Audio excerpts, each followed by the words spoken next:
Squirrel, squirrel. In this episode, I'm going to tell you about the support you need when you're an ADHD business owner. Squirrel. Hi, I'm Katie McManus, business strategist and money mindset coach, and welcome to the Weeniecast. And now for something completely different. If you've been listening to the Weeniecast for a while, you'll know that it's just been me, with the occasional voice memo from Barry Bonds and sound effects created by my producer, Neil Valio. But to cover this topic, I wanted to give you some real insight as to how I get supported in my business and the different tactics that my OBM has to take to make sure that I get all my work done. Heather, welcome to the Weeniecast. You are our official first guest. We haven't had any guests except for a very brief voiceover by Barry Bonds. So you and he have something in common now. Congratulations. Both on the Weeniecast. I am going to retire tomorrow. No autographs, please. And good luck. Thank you. Thank you. Thank you. I'm going to be absolutely screwed. So for my listeners who should know a little background here, Heather is my incredibly talented online business manager / fractional COO. She helped me run my business. I literally would not be able to do it without her. She had to come in and clean up all kinds of messes that were there before her. And it's really been a saving grace for me. And one of the things that drew me to working with Heather is that she works with a lot of business owners who have ADHD. And there was one message you sent me after our last meeting that really prompted me wanting to bring you on, is that you asked me if I had an early diagnosis for my ADHD because you were noticing some differences between your clients who are diagnosed ADHD but had either an early or a late diagnosis. And I'm curious, you haven't actually told me what those differences are. What are they? It is partially due to the knowledge, the diagnosis, the understanding that you have early on. And then I think it's also, you used a phrase, which I don't remember what it was, but it's basically like how you exhibit your ADHD characteristics. Like some people express them differently. So I feel like it's a combination of the two. But specifically, like what you present more than my other clients who all received late in light diagnoses is a level of awareness about when you're having an ADHD moment. And that's the reason why I was like, I need to ask Katie when she got diagnosed, because that was the key differential, was the knowledge, the awareness of like, I'm in an ADHD hole. This is happening and I know it's happening, versus some of my other clients who won't catch it until either it's after or when they're in the middle of it. You know, maybe it's the decades of kind of living with it, trying to figure out how to work in a neurotypical world when you have those moments.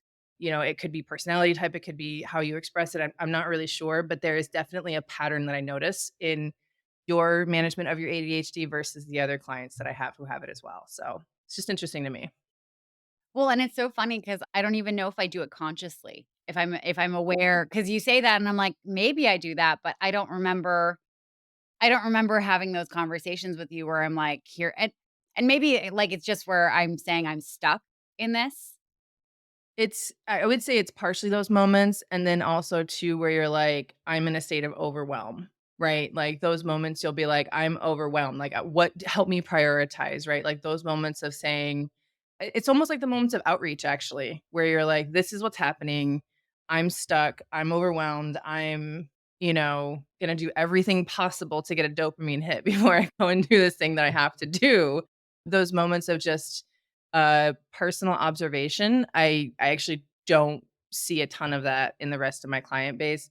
And maybe it's that they're not expressing it, communication differences. I'm not sure what that is, but I wasn't surprised when you told me it was an earlier on diagnosis. Because I feel like there's a certain level of like power that comes with that knowledge, which I think is really tragic with so many, especially women, because I primarily work with women, especially women who are misdiagnosed, undiagnosed, just don't have the right support system. And so they're kind of left for decades thinking that, it's something's wrong with them, or they just have to like figure it out or do the best they can with what they have, which is great. But I mean, to me, it feels kind of tragic because when you have that knowledge, you can start learning and understanding and exploring yourself and really figuring out the right way for you to navigate through it. And I don't know if I ever told you this actually, but I had a brain injury when I was 16. I was in a car accident. I almost died. I hit the side of my head. It shook my brain. So I had like really bad memory issues. I had learning issues. I had cognition issues. I was in speech and language therapy for like a year and a half after the accident. It was like really brutal. And so I've spent the last 22 years figuring out how to operate within this thing that I have. But I knew when it happened that like things had changed and I had tools and things at my disposal that I could lean on to help me learn how to live in my new world. And I think that's the thing that is really unfortunately missing for a lot of people that get that later in life diagnoses. Yeah, it's funny you say that, and I'm reminded of so many of my clients when they call me for a 911 support call, and they're spinning, and they're making it about how they're up and how, like, they're broken and there's something wrong with them, and, like, they're never gonna be able to start this business, and it's really that, it's like the Mars rover that couldn't decide what should be prioritized first, and it got overwhelmed, and it never did anything. I don't know if you ever heard about Did exactly what you're talking about. It's just the best you know, story if ever. if you haven't heard of the Mars rover, we're gonna link it in the show notes. So go to weeniecast.com/Mars rover. We'll explain that whole backstory if you haven't heard of it. But it's really just that their ADHD symptoms are getting out of control. Their executive function is not functioning, and they need an outside perspective to kind of look at things and tell them, here's what you need to focus on next. Because it all feels important. Yeah, it's interesting that you say that with your coaching business too, because I also see that in my side of actually executing work. Even you and I have those moments again where you're like, what do I prioritize first? Same thing with my clients where they're like, what do I need to work on first? Like, we want to do this thing by December. Help me map out the steps of like getting there and then the order of priority. And it typically works pretty well as long as I don't get too far out. That's the other key that I see with ADHD clients is, keep it focused in on the immediate month.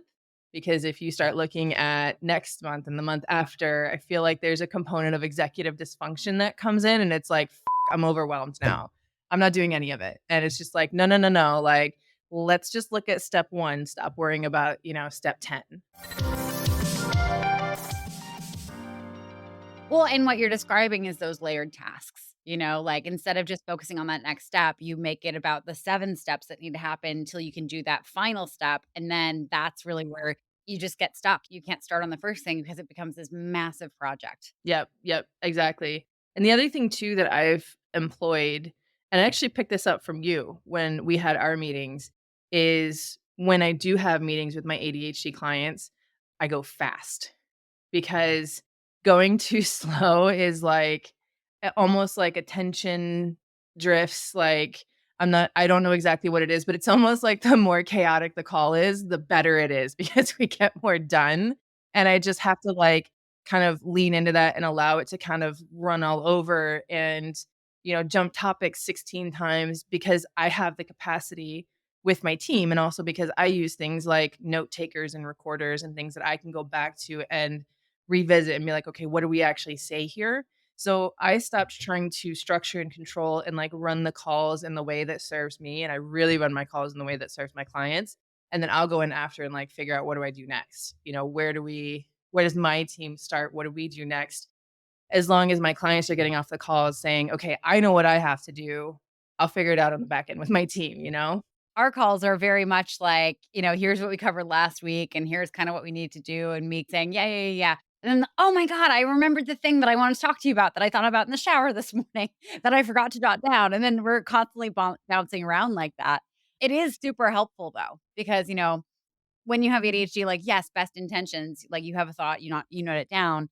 But often if you do note it down, you note it down somewhere that you forget where you noted it down. So it's written on a piece of paper somewhere in your house or maybe even in your car. And that's not helpful when you're on a Zoom call with your team. It is not at all. And so it for me, it's just been an exercise of leaning in and saying, okay, like I have tools on my end that I know how to use. And that's actually part of the reason why I have the note taker is for my own memory, my own recollection. Cause like I have a lot of tools and techniques that I've implemented over the 20 years to help my memory go. But I'll still have just like a flat out blank sometimes. I need that recording to go back and find it. And then because I implemented that for myself, I was then able to just say, hey, like, why not use this in a different way that serves my clients too? and just let the shit go. Like, let it run out, let the conversation wind and twist and do whatever it needs to do. As long as I can track what you're doing, how you're doing it, what you're saying, then I can tie up the loose ends that I need as we go through the call. I mean, there's multiple times when we'll have conversations and then towards the end I'll be like, "Okay, so looping back on this one, like, what did we decide and how are we doing this?" Right? So there'll be like usually 3 or 4 things that aren't quite closed up by the end of the call. And I just learned to be like, "All right, so what are we doing with this in the end?" 'Cause this conversation went all over the place and I don't actually have my action item. So it's much less attachment to how I think it should go, much less desire to force something to conform. I just let it go. I'll figure it out. Like, I'm smart enough. I've got a good team. We'll figure it out. I mean, even though I don't consider myself neurotypical, I think I feel like I straddle the line of both sides. Like, I can work with either neurodiverse or neurotypical, but it's almost like neurotypical people are super rigid. And I think that's the like clashing point when you come in with somebody who's neurodivergent. It's like you just can't. It's not gonna work. It's always funny because I've worked with a couple neurotypical clients. Of course, I didn't always specialize in just ADHD businesses. And it was always super funny because they would start down a question. And like as an ADHD person, I know where they were going with the question and I'd know the answer that I'd have to give, but like it wasn't the answer that they were asking for. It was like an answer that was 3 steps later, right? And like my neurotypical clients, had to learn in the first couple of months of working with me that like it was sometimes annoying that I would like say, "Okay, cool. I hear you're asking this, but here's the thing that you need to think about." And then I kind of like reverse engineer from that information to help them see the bigger picture. But it's so funny working with ADHD clients, they follow. They jump with you and they can reverse engineer it. And it's almost like a secret language that a lot of it is non-verbalized. Question for you, what do you see makes us more productive? Is there a common theme in what makes ADHD business owners more productive? Quick incremental like dopamine hits and wins. So that's the whole like I think you called it task layering or something like that. And so again, if I've got something that needs to get done or a project that we're working on, I'm not showing an ADHD client the whole project plan and running through line by line. No, like that's not ever going to enter the equation. I have that for my team. I have that for what I do because that's how we have to execute work.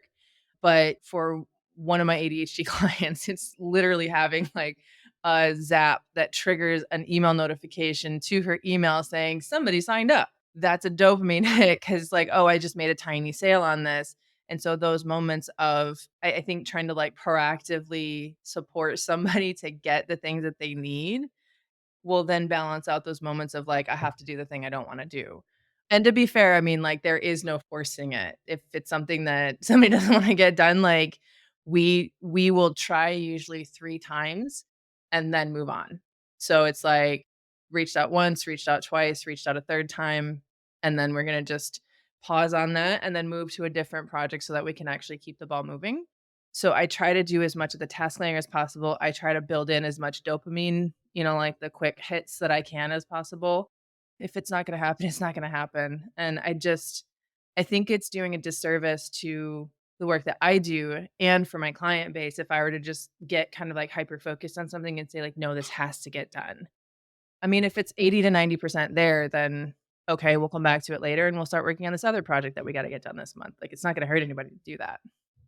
I have to say, there was one thing that you did a couple weeks back with your team where, there were some reminder emails that I wanted to go out to a certain group of people and have it be automated every single month. And like you and I both know that I wasn't actually going to sit down and start writing those emails. So you had someone on your team write the emails and like write them. And I was laughing while I was reading them because she wrote it so politely, like way more polite than I would ever do, because people know me, like, I'm kinda no bullshit, like, "Get your ass into this call because I'm gonna help you with your business. Stop being a weenie about it." And her whole messaging is like, "It would be such a pleasure to have you." It make but it took away that step of needing to start. It became more of like an editing project where I got to rewrite it and kinda laugh through like, "Oh my god," like, realize how not polite I am in my messaging. But it like it gave me that really simple dopamine hit rather than, oh, like I have to write a whole series of 7 emails. I don't really want to. Ugh, you know? Yeah, yeah, and that's like the little tiny things that we try to just take one step extra. Even if it's putting placeholder text in certain things with lorem ipsum, right? Like something to just move the dial to the absolute furthest extent that we can do it, and then we have to stop, right? So that's what I'm saying from our end. It's like if we can hit something to 80% and then let our client finish that 20%, it usually has a much greater level of success. And I mean, at the end of the day, I might think I know how your business needs to look, but if it doesn't work for you, you're never gonna use it. And so that's what I kinda mean by, like, I think surrendering in a sense, which is very it's almost the antithesis of ops, I feel like, because operations is so, like, structured and process oriented and repeatable and, all of these things, but that's coming at it from this, like, very, again, neurotypical, like, just blunt force object effect is what it feels like. Like, go do the thing this way or else. Like, it's my fucking business. We can figure out how we wanna run it in any way that we want. So if that means that I'm breaking tech trying to create this, like, creative little workaround, which I do frequently break tech, I'm not gonna lie, because I'm trying to come up with these creative workarounds to just say, "Hey, like, we gotta make this work for the person using it." If it's built for me, then that means absolutely nothing. When you're getting started and when you're ramping up and you're all on your own, you naturally create all these workarounds as your standard operating procedures. And that's really the hardest part when you start bringing people into your business and scaling is then you have to train people on here are all the weird workarounds that I've designed in my business that you never documented before. And you also never really realized that they were workarounds. It was just kind of how you made it work for you.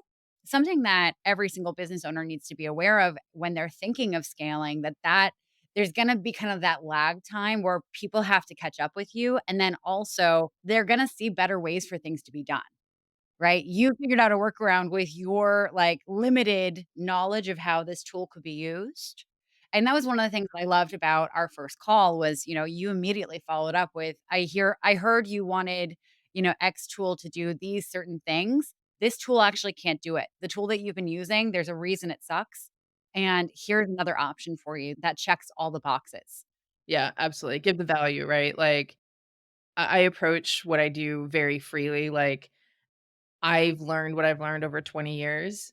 I don't gatekeep any of that knowledge. So even if I'm having like a discovery call, I'm going to give you like actionable steps of things that you can do to support in the ways that you want to.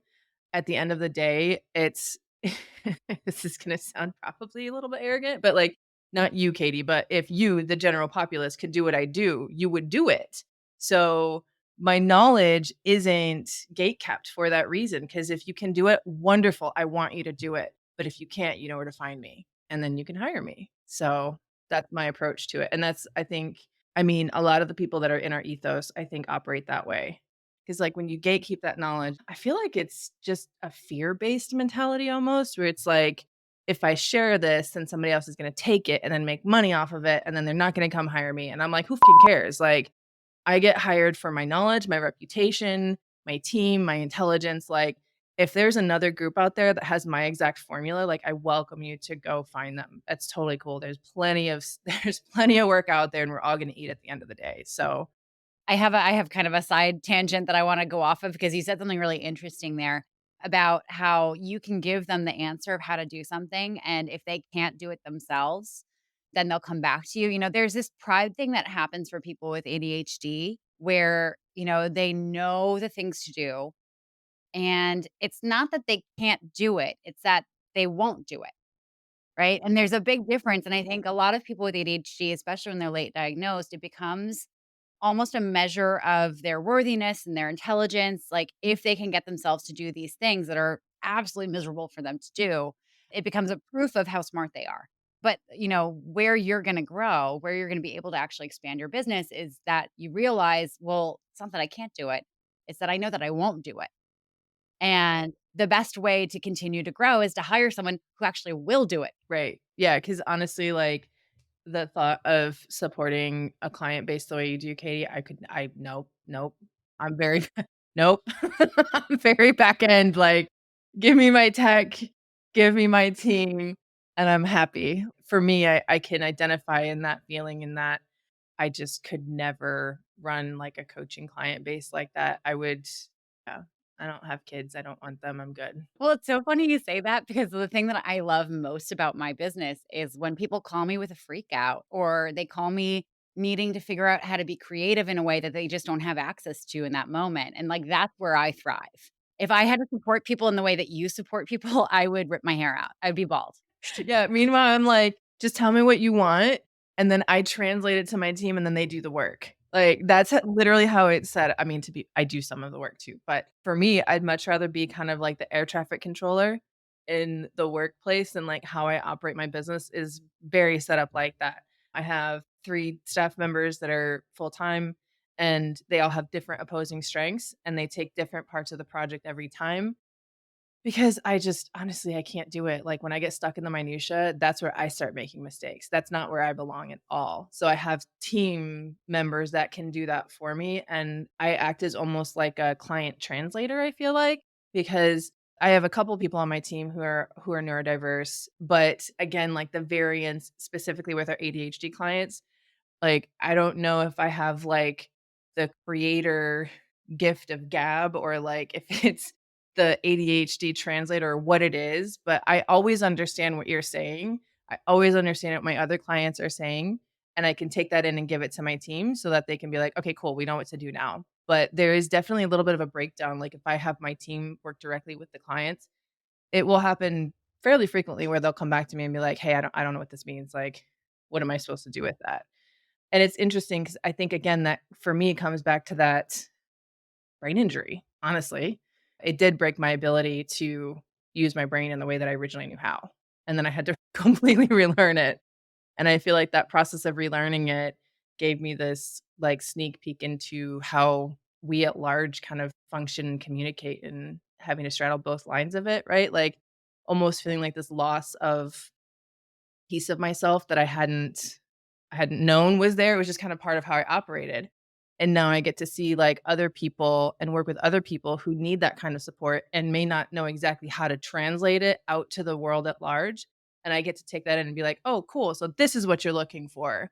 And 9 times out of 10, I'm right. So I appreciate that I have that relationship with my clients where ADHD or autistic or whatever it is, they can come to me and be like, hey, I don't know how to say this, so I'm just gonna say it and trust that you're gonna be able to extract what you need from it to help me get past this point. So, I would almost call it like an honor because there's a really deep component of trust in that, because like you said, there's this piece, especially for late diagnoses, where it's a self-judgment, right? Like, I don't wanna talk to somebody else about this because I should be able to do it.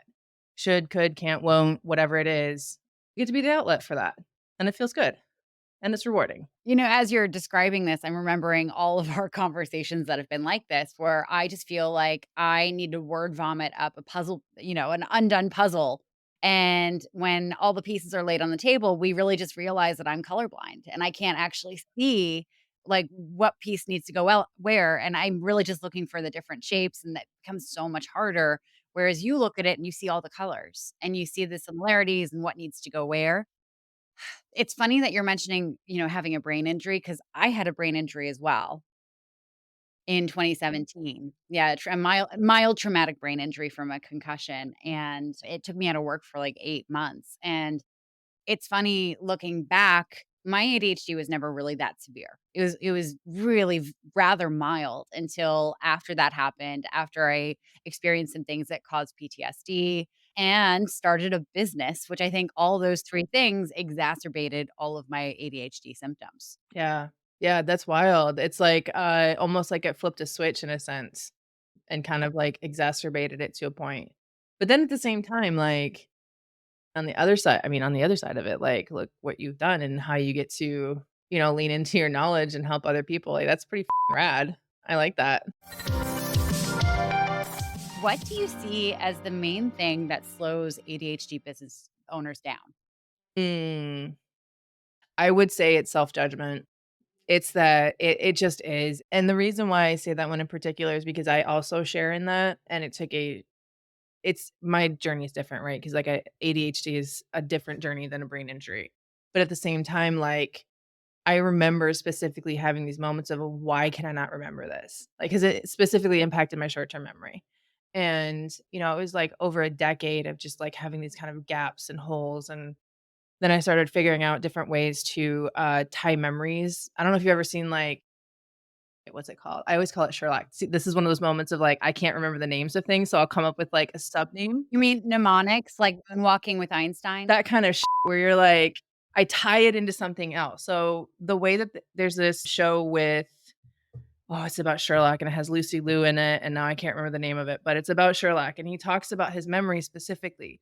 And when he described it on the show, I was like, that's what the fuck I do. It's called a memory palace, where you're like, this one thing comes in and I immediately tie it to something else that I have recall to, because otherwise it's going to go away. And so once I started figuring out some of these tools to actually like support my memory, increase it, brain exercises, like things that I did to help me recover and learn how to manage the symptoms of my injury, I started seeing my self-judgment go down. And I started seeing that moment of like, no, you just have to figure out a different way to do this. There will be times that you don't, it won't work, and that's okay. And then to have that moment of like compassion and self-grace.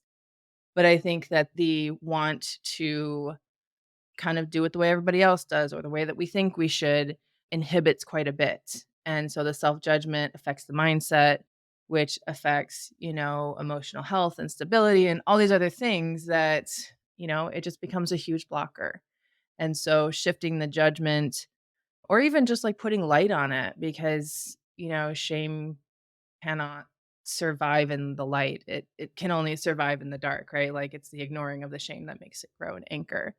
But those moments of just kind of like, hey, this is actually okay, like I'm doing the best I can, will move the dial so much further than why the can't I do this? And that's what I see pretty universally. Yeah. Well, and it comes from a lifetime of being in school that's designed for neurotypicals and then having teachers assign work in a way that works for neurotypicals. And then it doesn't work for you. And so you're unable to do it the way they want you to do it. And then they look at you like, what's wrong with you? Why can't you do it this way? If you were able to design like the ideal team to support one of your clients who has ADHD, what kind of positions would you want to fill? Oh, what am I going to say next? Well, you'll have to keep listening to find out. But first, squirrel, squirrel, squirrel, squirrel. If you were able to design like the ideal team to support one of your clients who has ADHD, what kind of positions would you want to fill? So like if I were designing your business and then implanting people inside of your business to support you? Yeah, like if you wanted to create a whole team that would support me best to be able to do all the things that I need to be doing and like be happy about it and get out of those moments of self-judgment, what kinds of roles would you want me to hire for? An assistant would be very high on the list because I know for myself when I got an assistant, it was literally a game changer, not just in my business, but my personal life. Probably one of the first hires I would recommend anybody, but especially somebody who's ADHD, having somebody that you can offload things to that you're just not gonna do, you're not gonna start, it's never gonna get done, you know, whether that's asking them to help you find a house cleaner or, anything like that. Like these are all things that are bogging the memory down and the executive function down because it becomes this list of 30 kajillion things you have to do. And that list blends between work and personal. So using an assistant for both sides is super fucking helpful. It really moves the dial in a significant way. I think the next space that I would put somebody in would be from a tech perspective.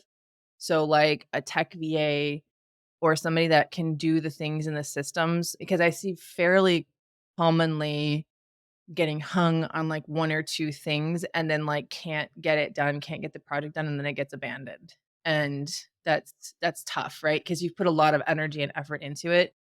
Can I say a therapist too? Like, are we allowed to say that? Yeah, please. We're pro therapy on this podcast. Absolutely, same Absolutely. here. Therapy changed my fucking life. Like, let's do therapy. So I think therapy helps too, significantly. And interesting, I think most of my clients are in therapy now that I think about it, and my Yeah, I'm team. in therapy. Yeah, I have same. therapy this afternoon. I love my therapist. I've been with her for like 5 years. So, yeah, therapy is incredibly helpful because it gives you somebody to help you move through those moments of like we've mentioned, the judgment and the self-doubt and those things. Ideally, somebody who has some insights into the neurodivergence or ADHD or something like that would be optimal in a therapist. And then I didn't lead with the ops person, but I would say an ops person as well. That tends to come at a point where you are, a little bit bigger because as a solopreneur, you can typically handle your ops yourself. Maybe not the most efficient at it. We were talking about, earlier on the show, ADHD, how it, like, you'll set up your own business and then have all these workarounds and never realize it. Like, those moments can get eliminated with an ops support. I had a client who had 9 email addresses one time when they first came to me. 9 email addresses on Microsoft Exchange, Google, like, all over the place. It was because they didn't know. It's honestly because they weren't in Google, but if they were in Google Workspace, they could have created aliases and then just, like, had different aliases for the different emails, so that was a hell of a project and, like, migrating all of that over and fixing it and cleaning it up and shutting them down, and yeah, anyway, so somebody for ops to help you kind of, like, forward engineer your life in a sense, because an observation I've had with my ADHD client base is, like, the path of least resistance is typically the one that gets picked, which is cool, like, we're built like that, but the challenge with the path of least resistance is it doesn't always take into consideration tomorrows, and the tomorrows, and the tomorrows, and the tomorrows, because we're just kind of solutioning for what's happening right now, and it can be challenging to course correct that if you get an ops person in too late. And then I think it also depends on, like, the industry that you're in, right? So, like, I have a ton of marketing creative clients, so I actually have, like, a whole suite of marketing people that you can plug into, so maybe not necessarily having them on, like, your immediate staff, but at least having, like, a network that you can tap into when you need those things and not waiting until you're so busy that you don't have time to find somebody, like, proactively cultivate and curate that network. I think those would be the 4 main full role spaces that specifically for ADHD people are the most helpful. I think for me, I also when I become rich and famous, I wanna hire, like, my own adult nanny McPhee. Comes to my house, like, wakes me up at 6 AM, like, hands me breakfast and a cup of coffee, like like, drags me out of bed, shoves me into my car to go to the gym. While I'm at the gym, she's prepping my lunch and for the day. I come home, she, like, makes me sit down and meditate and then, like, picks out an outfit for me for the day and, like, does a lot of the thinking and pushes me through those executive dysfunction moments where I'm like, "Oh, like, I could choose to not do this right now." I would love to have, like, a stern, retired older woman just Yeah. kind of run my mornings, you know? Alright, so add a 5th one with a Nanny McPhee in there. It's amazing. What's the hardest part about working with someone who runs their business and has ADHD? Hmm.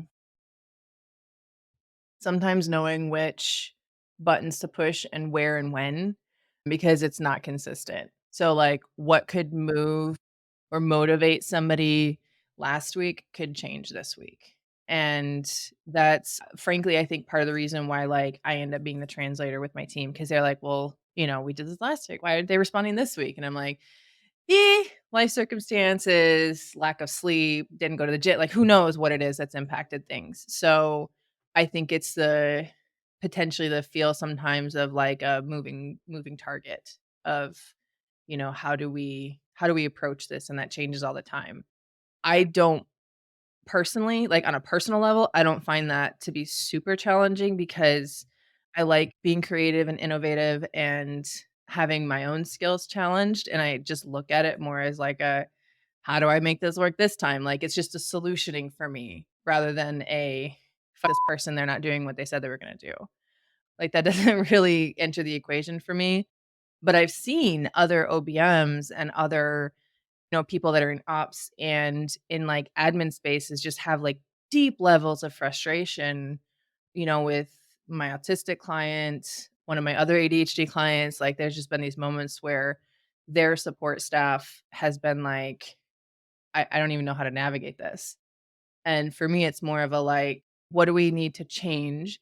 How do we need to alter our messaging and our approach to get the result we're going for?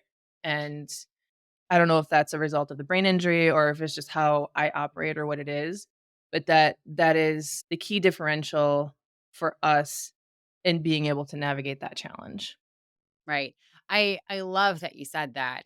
So many times when someone starts working with me, especially if they've already started the business and they're working on scaling it, they have a certain level of PTSD from bringing people into their business and having it not work out because the person was so frustrated with them, and it's really frightening when it kind of recreates that whole paradigm from being in school that there's something wrong with you, right? And not just that you work differently. I mean, I will certainly acknowledge that there is a certain level in my client base of like having to pay for the sins of ghost past of other service providers, which is part of the reason why I work to be like the way that I onboard is the same for everybody, but how I manage that client through the onboarding is always different.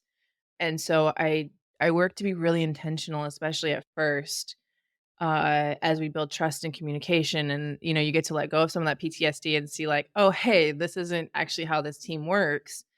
It still takes like a good probably 3 months to get to that place where my client base is like, oh, you actually mean what you say, and this is how you show up for us, and it's amazing, and I don't feel like I'm being judged or anybody's frustrated, like you said, with me, or that I'm a burden. I think that's also another one, like, they don't feel like they're a burden, and that's, like, the biggest thing for me that I try to eliminate. Like I said, that's why we just pivot. We can work on different stuff. It doesn't have to be the thing that we're focused on right now. So, I also know that that's why most of my client base is, like has these moments of panics where they're like, "You're not leaving, right? Like, you're not shutting down," or I think there was one time even I messaged you on something and you're like, "You're not firing me, right?" Like, I know. like, this is like, "We're good, right?" And I'm like, Well, there it is like, as you're describing this, there is kind of this feeling of being that shoemaker who comes downstairs, in the morning and sees all these shoes that were made by invisible elves, and you're like, "Oh my god, I love that these elves come all the time to my house," and, there's this fear that you'll wake up one morning and they'll be gone and they, haven't done the things and they don't like you anymore, Yeah. Yeah, yeah, yeah, I So know, I know, and the other thing that's interesting to me with ADHD clients is the communication styles are always a little bit different, right? Like, some might need a little bit more direct, some might need a little bit more loving, some might need a little bit more, foot up the ass, so to speak. It just depends on the person, and I don't know, I just think that my job is to flex and do what I can do to the extent of my limitations and not just get so fixated on what I think should happen, and that's just been my formula with all of my clients, and it seems to work pretty well. Well, I mean, and all those things that you just named, it's rejection sensitivity dysphoria at the root of it. And so whatever triggers your RSD is completely different. So I love that you show up in different ways for your clients. And I say that from experience, saying that I really appreciate it for me. So if someone wanted to get in touch and hire you, which I highly recommend people do, how do you suggest they get in touch with you? You can find me on socials, LinkedIn, Heather Lawson Bradfield. You can find me on Instagram, same thing, Heather Lawson Bradfield. Super creative with my branding. You can find my website, which is theclovercollective.co. Clover is my company. All right. Well, we're gonna link all the socials and your website in the show notes. Heather, thank you so much for doing this with me today. And thank you for being our inaugural guest. Yes, thank you for having me and letting me talk about my favorite thing, which is my business. So you're the best. Squirrel, squirrel, squirrel. If you're ready to stop being a weenie and actually run a business that makes money, then go ahead and book a Generate Income strategy call with me by going to weeniecast.com/strategy call. On this call, we will talk about your goals, your dreams, and your frustrations in getting there. And if it's a fit for both of us, then we can talk about different ways to work together.